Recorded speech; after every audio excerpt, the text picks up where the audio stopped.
पाकिस्तान और बांग्लादेश की तारीख का नहायत अहम दिन है।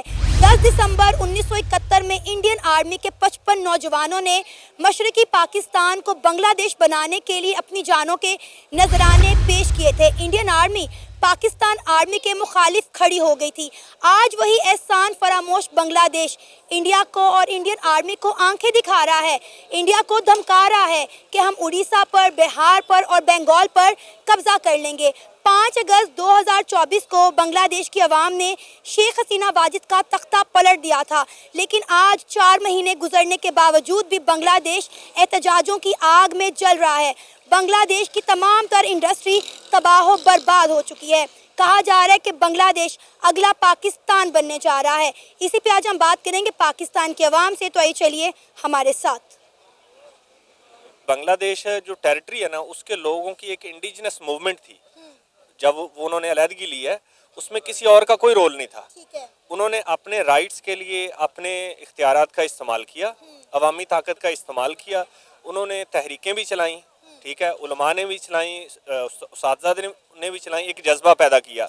पूरी कौम बन के वो लड़े और वो अपना उन्होंने वतन ले लिया अलहदा। आज भी उनके अंदर वो चीज़ उनके खून में बसी हुई है। आप देख लें कि जब भी कोई वहाँ पे अगर मरूसी सियासत आती है, अगर वहाँ पे किसी की हक तलफी की जाती है, नजायज़ फांसियाँ दी गई जमात इस्लामी को, हसीना वाजिद को उल्टा दिया उन्होंने, वो ये उसी का खुमियाजा है ना। ये उनके डीएनए में शामिल है कि वो किसी भी नाजायज़ चीज़ को एक्सेप्ट करने के लिए तैयार नहीं है। तो वो 10 साल और भी लड़ते रहे, वो इंडिया को भी नहीं एक्सेप्ट करेंगे, पाकिस्तान को नहीं एक्सेप्ट करेंगे, वो अपने आप को मनवाएंगे। आप देखें, उस कौम ने मेहनत की और आज वो 40-42 अरब डॉलर की उनकी ज़खायर हैं। लेकिन सर, हम इस चीज को डिनाई नहीं कर सकते कि उन्हें इंडिया ने सपोर्ट किया है ना। इंडिया की सपोर्ट के बगैर बांग्लादेश इस मकाम पे पहुंच सकता था जो आप मुझे बता रहे हैं। इंडिया ने क्या सपोर्ट किया उसको? इंडिया ने उसको पैसा दिया? नहीं दिया। इंडिया ने उसको लड़ने के लिए फोर्स दी, मुक्ति बानी दिए थे उस वक्त, वो दे दिए, लेकिन उससे बड़ी मूवमेंट इंडिजिनस थी। देखें, जो जितने भी पैरा ट्रूप्स ऊपर से आने वाले लोग हैं, वो क्या करेंगे जब उनको खाना पीना रहश ना देंगे बांग्लादेश वाले? हमारे जनरल याहिया साहब थे, उन्होंने कहा कि ये तो अल्लाह माफ़ करे, औरतों के बारे में क्या कमेंट पास किया, आप समझती हैं, नेशनल टीवी पे हम वो बात नहीं कर सकते। और जब वो जाते थे किसी मुआहदे में, वो तो पी के जाते थे, ठीक है। और उन्होंने क्या हशर किया था, हमारी आर्मी का बाहर निकल नहीं सकती थी, सड़कों पे नहीं निकल सकती थी। और वहाँ लड़ने वाले जो जवान थे, वो भी ऑफिसर जितने भी 71 में वहाँ भेजे गए थे, उनसे इतने तंग थे कि 90,000 ने हथियार फेंके। ये हिस्ट्री में पहली दफा हुआ। सर, इंडिया ऐसी चीज का आज तक हमें ताना मारता है, तो हमें लगना चाहिए था ना। देखो, जो गलती मैं करूँ, मेरा बेटा करे, मेरा वालिद करे, मिस्टेक जो गुनाह है, जो जिसने भी किया, जिस कौम ने अपनी गलती को एक्सेप्ट किया और उसको रेक्टिफाई किया, उसने तरक्की की। बांग्लादेश ने अपनी तमाम मिस्टेक्स को रेक्टिफाई किया है। अगर उसके बड़े लीडर ने नहीं किया तो मॉब ने उठकर उनको सीधा किया है, उनको ख़त्म किया है। हसीना वाजिद यहाँ नवाज शरीफ की तरह बैठ गई थी, उसने इक़्तिदार को संभाले रखा जैसे आज इन्होंने संभाला हुआ है, ठीक है। वो बैठी रही, अपनी मनमर्जियाँ करती रही, बंदे सारे उन्होंने फड़का दिए, जुल्म किया जमात इस्लामी के ऊपर, कोई लीडर नहीं छोड़ा। आज वो किधर है? देखें, जुल्म है, एक हद तक बढ़ेगा, उसके बाद ख़त्म होना है। उसने अंधेरी रात को वहाँ से सूरज तुलू होना है ना, सूरज ने, अब वो ख़त्म हो गया मैटर। अब आप कह रही हैं कि वो इंडियन आर्मी वो अपने राइट्स के लिए खड़े हैं। हमारी कौम के अंदर इतनी दमखम नहीं है। हम लोग डंडे खा रहे हैं, पंजाब वाले कौन निकला है अभी पिछले दिनों? क्या हुआ है? कोई लीडर नहीं निकला। वहाँ पे ऐसा तो नहीं हो सकता।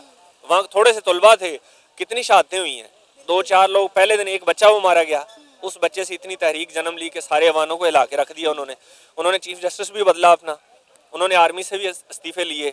और उसके बाद आप देख लें, उनके ऊपर गोली चलाएगी आर्मी की तरफ से? नहीं चलाएगी ना। उनका डीएनए, उनका टेक्सचर मुख्तलिफ है। वो इंसाफ की तगदो में बड़ी एक दिलजोई से काम करते हैं। सर, मानते हैं वो इनकलाब लेके आई, उनकी यूथ जो है अपने राइट्स के लिए बाहर निकली।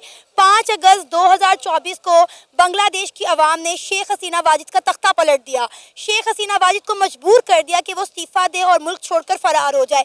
उसके बाद आज तक बांग्लादेश में एहतजाज क्यों हो रहे हैं? आज तक बांग्लादेश जो है वो एहतजाजों की आग में क्यों जल रहा है?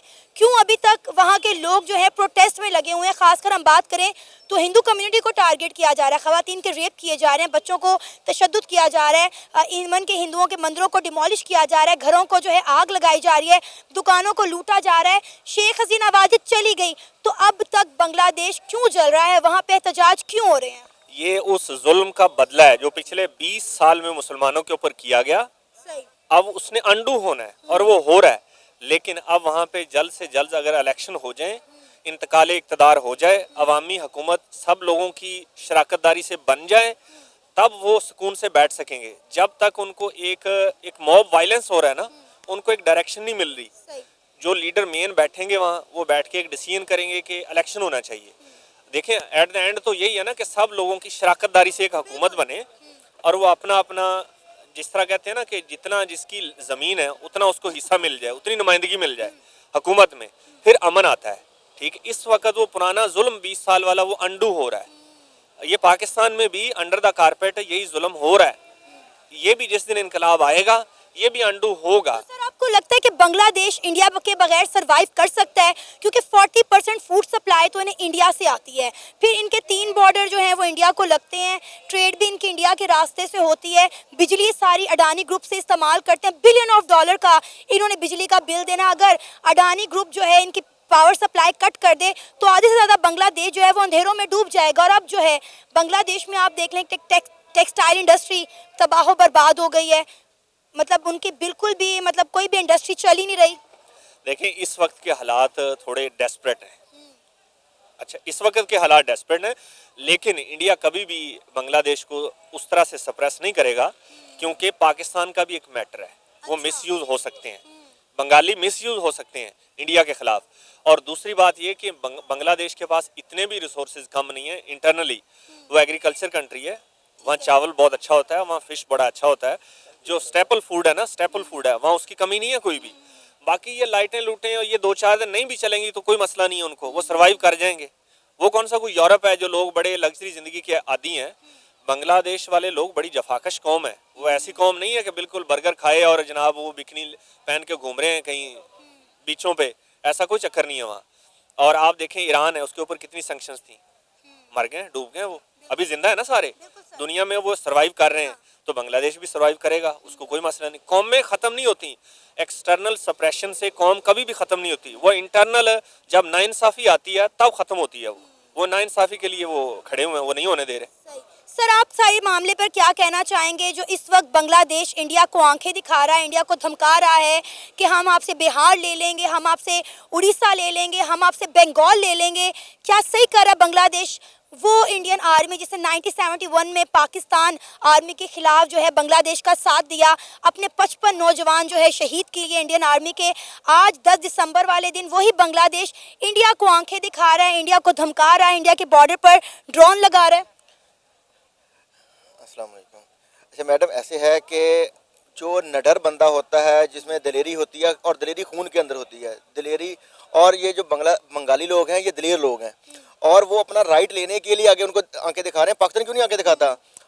हमारे पास कोई बंदा आता है तो हम उनको मिन्नत तले करके हम इंडिया के पास जा रहे होते हैं, ठीक है। तो वो निडर कौम है, मुझे उनके ऊपर फ़ख्र है जी। उन्होंने हमेशा पाकिस्तानी मूवमेंट में वही पेश थे और सारे काम उन्होंने किए, हमने उनको एडदिन दिया गया। हमने हमेशा उनको कहा था वो बंगाली कुत्ते ये वो करके, हमारी आर्मी हमेशा उनको ऐसी करती थी। अब जैसे आजकल हमारे यहाँ इधर कर रही है, आपने भी क्वेश्चन किया था कि वो हिंदुओं के मंदिर गिरा रहे हैं, ये कर रहे हैं, तो इधर क्या कर रहे हैं आप लोग? इधर आप मुसलमान गिरा रहे हैं। मंदिर गिराना है या एक मुसलमान को गिराना ज़्यादा बड़ा काम है? मुसलमान को गिराना है ना, तो कौन गिरा रहा है? हमारी अपनी आर्मी गिरा रही है या हमारी अपनी पुलिस गिरा रही है? तो ये बेतुकी हमारी बातें हैं। क्या वो सर्वाइव उसके बगैर करेगा कि नहीं? वो करेगा, डेफिनेटली करेगा। आप यही कहते थे, आप लोगों ने कहा था कि जंगों से कौमें नहीं बनती। आपने अफगानिस्तान को देखा, उसने कितना अच्छा सर्वाइव किया। 40 साल अफगानिस्तान हालत जंग में रहा है, 40 साल रहा है ना।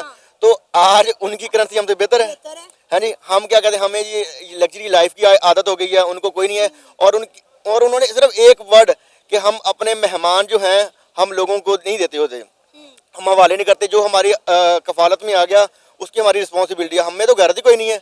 हमने वो एमल कांसी वाला वाक़या सुन ले, बाकी और कोई सुन ले, हमने एक बंदा उनको दिया है।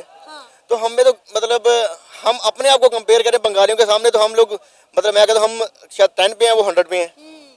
तो ये ऐसी बातें हैं। हमें पहले अपने गिरबान में झांकना चाहिए। हम क्या कर रहे हैं? हम अपने बंदों को इधर मार रहे हैं। अभी आपने ये भी रिसेंट वाक़या भी देखा, ठीक है। तो किस तरह अब एक जो नुमाइंदों को जब अब नुमाइंदगी नहीं देंगे तो फिर हालात तो ऐसे क्रिएट होंगे ना, जैसे शेख मुजीबुर रहमान वाला वाक़या हुआ था, जैसे अभी आजकल इमरान खान वाला वाक़या चल रहा है। तो ये ऐसे होता रहना है। और जब जब ये दबाया जाता है कौम को, कौम उभरती होती है। और इंशाल्लाह मुझे उम्मीद है कि हम भी बंगालियों की तरह बनेंगे, हम भी किसी को आंखें दिखाने वाले बन जाएं। अल्लाह करे। इंडियन हमें 93,000 की धमकियां लगाते हैं, हमें ताने कसते हैं, बातें कसते हैं, इस पर आप क्या कहना चाहेंगे? इसमें कितनी सदाकत है? 100% सदाकत है इसमें, कौन सी को दो रहे हैं। और दुनिया की तारीख में आज तक ऐसा नहीं हुआ। लोग फाइट करते हैं ना, हम आज भी अपने बच्चों का नाम टीपू सुल्तान रखना पसंद करते हैं। मेरे बेटे का अपना नाम टीपू सुल्तान है। अच्छा। तो हम क्यों, वो लड़ते लड़ते शहीद हो गया। ये 90,000 बंदे ने पेंडे उतार दी अपनी कि किस तरह खजल खराब हुए। और हम, हाँ, हमेशा हम पाकिस्तानी कभी भी हारा नहीं है। किसके खिलाफ? अपने लोगों के खिलाफ। हम वजीरिस्तान में कोई काम कर लें, हम नहीं हारेंगे इंशाल्लाह। हम कहीं कराची में काम कर लेंगे, हम नहीं हारेंगे।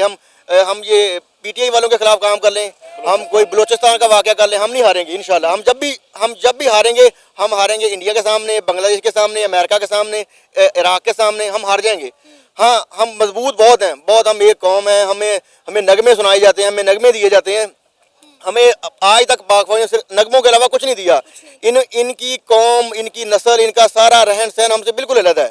और ये हमें कहते हैं हम ये कौम है। आप लोगों के पास, आप लोगों को अगर सोचें तो हर बंदे का घर दिल करता डीएचए में रहने का। ओ भाईजान, 95% बजट आप ले जाते हो, तो हमने रहना कहाँ है? सर, अब पाकिस्तान में बायकॉट भी किया जा रहा है अस्करी प्रोडक्ट्स का, शायद आपने ये कैंपेन के बारे में सुना हो। जी जी बिल्कुल सुना है, और हमारा अपना दिल करता है, हम भी कर रहे हैं अल्हम्दुलिल्लाह, और करेंगे इंशाल्लाह। इनका काम ही नहीं है, इनका काम है बैरक्स में जाएं, अपना काम करें। ये चौकीदार हैं, चौकीदार हमें सिखा रहे हैं, हमने करना क्या है भाई? तुम अपनी तनख्वाह लेते हो, तुम कौन से काम करते हो? कभी जाके जी आप कराची में जाके ताजरों से मीटिंग कर रहे हो, भैया आप कौन हो? आपका क्या काम है ताजरों से जाके मीटिंग करने का? आप सर, मैडम बस छोड़ दें इनको। दो तरह से देख सकते हैं इस बात को। एक, सबसे पहली बात मैं ये कहूँगा कि जो भी 71 में हुआ, उसके बाद बांग्लादेश की हुकूमत खड़ी हुई और आहिस्ता आहिस्ता ये इंडिया की गोद में जाना शुरू हुई। सही। और उसकी जो भी हुकूमत थी, चेंज भी हुआ, कुछ भी हुआ, लेकिन उनकी जो पॉलिसीज़ थी ना, वो इंडिया की गोद में जाने की थी।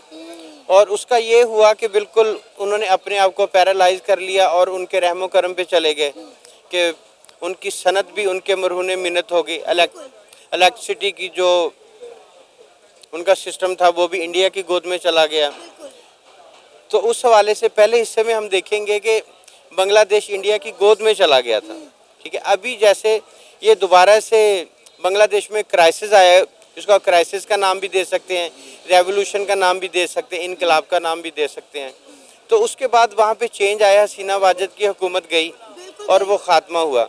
उसके बाद वहाँ पे जो भी नॉमिनेटेड हुकूमत है या जो भी उनका एक स्ट्रक्चर खड़ा हुआ है, वो अब ये समझते हैं कि हमें बांग्लादेश को अपने पाँव पे खड़ा होना चाहिए, तो वो इस इंडिया की गोद से निकलना चाह रहे हैं। तो ये वो दूसरा व्यू है कि जिसको मैं ये कहूँगा कि मैं बांग्लादेश को, मतलब ये कहना चाहूँगा कि बिल्कुल उनको अपने पाँव पे खड़ा होना चाहिए। और रही बात आंखें दिखाने वाली, तो अभी शायद वो इस पोजीशन में नहीं है कि इंडिया को आंखें दिखा सकें। हाँ, कि इंडिया को आंखें दिखा सकें।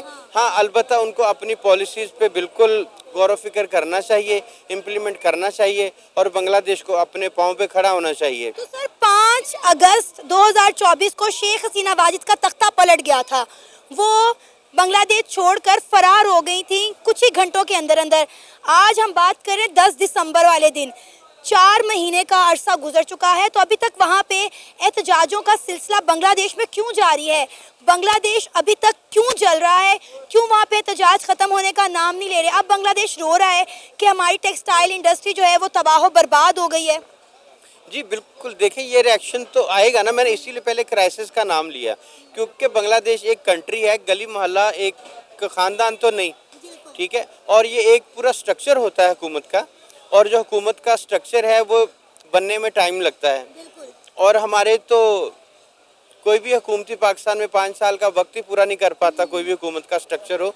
तो बांग्लादेश को तो कई साल बीत गए, और वहाँ पे जो भी हुक्मरानों की पॉलिसी थी वो गलत थी या सही थी, वो इंडिया की गोद में थी। अब उससे निकलने के लिए इनको टाइम भी चाहिए और वह हुकूमती स्ट्रक्चर भी चाहिए। तो जब तक वह हुकूमती स्ट्रक्चर नहीं बनता, बांग्लादेश में आपको ये एक इस तरह मिलेगा, अफरा तफरी मिलेगी, और इस तरह के जो प्रोटेस्ट हैं वो होते रहेंगे। सर, इस इसका मतलब तो ये हुआ कि बांग्लादेश ने फिर अपने मफाद के लिए इंडिया को इस्तेमाल किया। जब उन्हें मशरकी पाकिस्तान से बांग्लादेश बनना था तो इंडियन आर्मी को आगे कर दिया। जब तक उनके मुल्क को अपनी मौशियत बनानी थी, अपने मुल्क को उन्होंने ग्रो करना था, उन्होंने इंडिया का जो है हाथ थामे रखा, इंडिया की गोद में जाके बैठे रखा। आज उसे इंडिया की ज़रूरत नहीं है। जी, इसको भी आप दो तनाजुर में देखेंगे। वो भी ये है कि जब 71 में ये सब कुछ हुआ तो इंडिया तो एक थर्ड कंट्री था, उसको क्या ज़रूरत थी कि जाके वो लड़के और पाकिस्तानी आर्मी को बीट करते। ठीक है, उन्होंने कर लिया, अपने मुफाद में किया कि पाकिस्तान को तोड़ा जाए, इसको कमज़ोर किया जाए, और दूसरा ये एक अलग बांग्लादेश बना लिया जाए और वो हमारी कॉलोनी बन के रहेगा। इंडिया की ये लॉबी थी, उसी के ऊपर काम करते रहे और कई साल उन्होंने गिरफ्त भी किया, अपने आप को मनवाया भी। अभी जब बांग्लादेश में ये रेवोल्यूशन एक आया, इनकलाब आया है, तो वहाँ का वो जो एक स्ट्रक्चर था कि जो इंडिया की गोद में था वो तो उन्होंने गिरा दिया। अब जो नई तंजीम साजी हो रही है, वहाँ पे नई हुकूमत बन रही है, वो यही चाहेंगे कि हम अपने पाँव पे खड़े हों। अब इंडिया उनको उसके लिए इजाज़त देगा नहीं। सर, ये कैसे अपने पैरों पे खड़े हो सकते हैं? बिजली इनकी अडानी ग्रुप की है सारी, फूड सप्लाई इनकी जो है 40% इंडिया से आती है, टेक्सटाइल इंडस्ट्री जो है उसमें भी आधे से ज़्यादा इंडियन फैक्ट्रियां मौजूद हैं। जब ये सारे क्लैशेस इनके आपस में खड़े हुए तो उन्होंने इंडिया को कहा कि भाई आप अपने तमाम प्रोजेक्ट जो हैं वो बंद कर दें। इंडिया ने भी गैरत का मुजाहिरा किया और अपने वक्ती तौर पर तमाम प्रोजेक्ट रोक दिए। अब जितनी उसमें वहाँ पे टेक्सटाइल इंडस्ट्री इस वक्त बांग्लादेश में लगी है, आधी से ज़्यादा तो इंडियन है, बिजली इंडिया की है, इनके मुल्क में जो खुराक आ रही है वो इंडिया से आ रही है। किस तरह इंडिया का बायकॉट कर सकते हैं और इंडिया के बगैर कैसे सरवाइव कर सकते हैं? सवाल ये है मेरा। जी, इसको आप इस तरह सोचेंगे कि मैं आपको एक एग्जाम्पल दे देता हूँ कि अब जो बांग्लादेश का जो प्रॉब्लम है वो है क्या। वो प्रॉब्लम बिल्कुल ये है कि जिस तरह मेरा एक घर है और मैं बिजली, पानी और खुराक मेरी साथ वाले से आ रही है।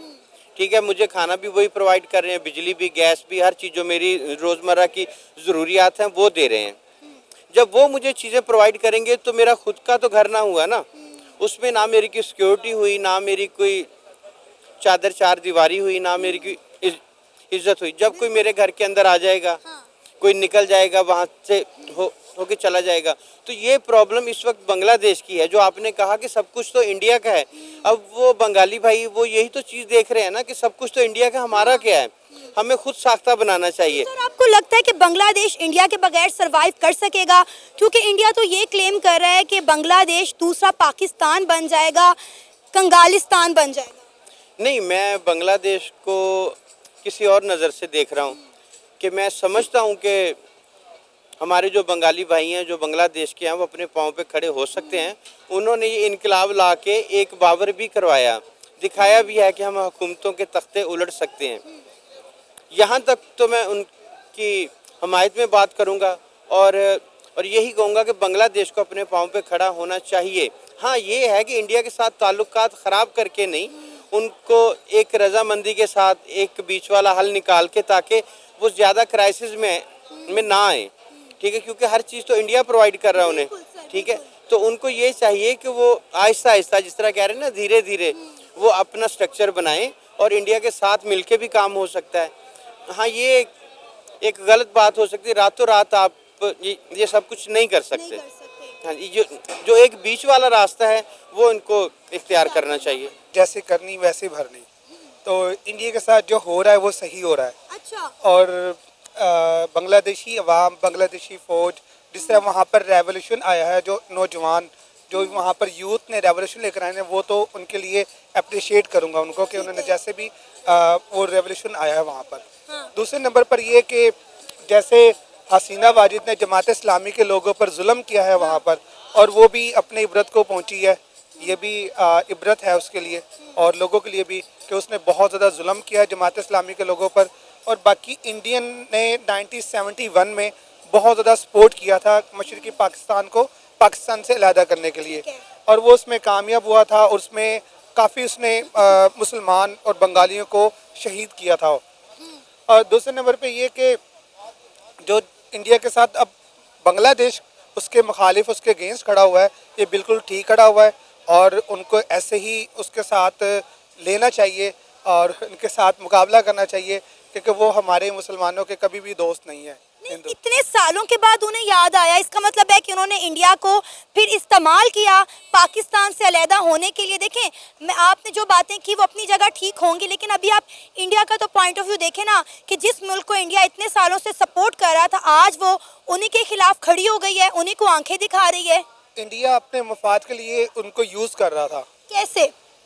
वो उनका इंटरेस्ट था, उससे फ़ायदे लेते थे और उनको यूज़ करते थे मुसलमानों को, और जो उनके लीडर थे वो उनको यूज़ करते थे, उनके अवाम को यूज़ करते थे अपने मफाद के लिए। मसला तो उन्हें शेख हसीना वाजिद से था ना, बांग्लादेश की अवाम को। 5 अगस्त को शेख हसीना वाजिद का तख्ता उलट दिया। आज हम 10 दिसंबर पे खड़े हैं, 4 महीने हो गए हैं, वहाँ के हालात नॉर्मलाइज होने की जो है वो सिचुएशन में आ ही नहीं रहे। वो चाहते थे शेख हसीना वाजिद वहाँ से चली जाए, वो चली गई, लेकिन आज भी बांग्लादेश क्यों चल रहा है? आज भी बांग्लादेश में एहतजाज क्यों हो रहे हैं? वो इंशाल्लाह आहिस्ता आहिस्ता स्टेबल हो जाएगा बांग्लादेश, वो कोशिश कर रहे हैं। तो इंशाल्लाह दुआ है कि अल्लाह ताला से कि उनके हालात स्टेबलाइज हो जाए ताकि मुल्क वो तरक्की की तरफ गामजन हो जाए, और यही दुआ है उनके लिए। अभी आपने बोला कि इंडिया ने बांग्लादेश को अपने मफाद के लिए इस्तेमाल किया, इंडिया इस्तेमाल करता है दूसरे ममालिक को, तो मुझे ये बताएं कि इंडिया ने बांग्लादेश को कैसे इस्तेमाल किया? मैं तो कहती हूँ कि बांग्लादेश की डेवलपमेंट जितनी थी उसमें 90% हाथ तो इंडिया का था। वहाँ पे जितनी इंडस्ट्रीज लगी हुई थी तमाम इंडिया से थी, इवन कि बांग्लादेश इंडिया की बिजली तक यूज़ कर रहा है। नहीं, ऐसा तो नहीं है, बांग्लादेश की आवाम का भी उसमें है। अच्छा। तो उसमें बांग्लादेश के जो लोग हैं, मुल्क को चलाने में करने में तो आवाम का ज़्यादा वो होता है, उसको उसमें टैक्स देते हैं, जिसमें जो सब लोग टैक्स देते हैं, मुल्क तो ऐसे ही चलता है। उसमें इंडिया क्या उसको सपोर्ट कर रहा होगा कि उसकी इंडस्ट्री को चलाने में करने में। वो तो पाकिस्तान के, जब पाकिस्तान बना था तो उसके हिस्से में बहुत कम इंडस्ट्रीज़ आई थी, ज़्यादा इंडस्ट्रीज़ तो इंडिया में ही रही थी। तब ये तो नहीं हम कह सकते कि अब वो यहाँ पर जो इंडस्ट्रीज़ आई थी वो इंडिया चला रहा था। तो पाकिस्तान की इकोनॉमी से जो हमारे पास एसेट दिए गए थे उसी से ही हमारे के जो फॉर फादर्स थे, जो हमारे आबाउदाद थे, उन्होंने मेहनत करके काम करके इस मुल्क को चलाया किया, और बड़ी मेहनत के साथ उन्होंने बड़ी कुर्बानियाँ दी हैं इस मुल्क के लिए। ऐसे ही बांग्लादेश के लोगों ने भी मेरे ख्याल में उन्होंने मेहनत की है, और जब भी उनकी इंडस्ट्री चली है। और इंडिया जो है, इंडिया का रोल हमेशा उधर नेगेटिव ही रहा है, वो अपने मफाद के लिए लोगों को यूज़ करता रहा है, जैसे कि हसीना वाजिद है और दूसरे लोग हैं। बाकी मेरे नज़र में, मेरे ख्याल में तो यही बात है। सर, जब तक शेख हसीना वाजिद वहाँ की जो रही हैं, सियासत का हिस्सा रही हैं, आप देखें बांग्लादेश में डेवलपमेंट भी तो हुई है, हम इसको डिनाई नहीं कर सकते। हाँ जी, ये भी बात भी है। जो उसके प्लस पॉइंट है तो वो प्लस पॉइंट है, जो उसके नेगेटिव है वो नेगेटिव है।